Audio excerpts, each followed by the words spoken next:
Madam Speaker, I am pleased to yield 2 minutes. The gentleman from California, Mr. Takano. Gentleman from California, recognized for 2 minutes. I thank the gentle lady from New York for yielding time. I rise in opposition to the previous question. When I came to the Congress 4 months ago, I didn't really anticipate that we'd be arguing over legislation that was passed 3 years ago. My colleagues on the other side of the aisle think it's 2010. They are spending all of their time debating bills from years past. Obamacare was passed by the House, passed by the Senate, and signed by the President. That means it's the law. That didn't stop conservatives. They tried to amend, gut, defund, investigate, and sue Obamacare into oblivion. And they failed because Americans support progress and reform.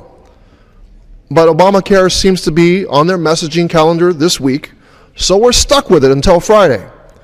But what happened to last week's Republican message, or even last month's messaging? Just ask yourself, isn't it odd that the Republicans aren't saying that we need to pass a budget anymore?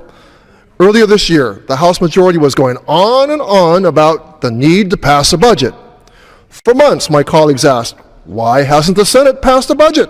Why hasn't the Senate passed a budget? Well, guess what? The Senate passed a budget.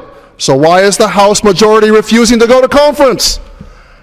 I'm sure Senator Reid gets some amusement from calling Speaker Boehner's bluff and watching the Republican caucus squirm, but this back and forth is a waste of time. Let's get past the debates from 3 years ago and get on with our work. Our time is precious. The House should appoint conferees and pass a final budget and get on with addressing the real crisis our nation faces: jobs.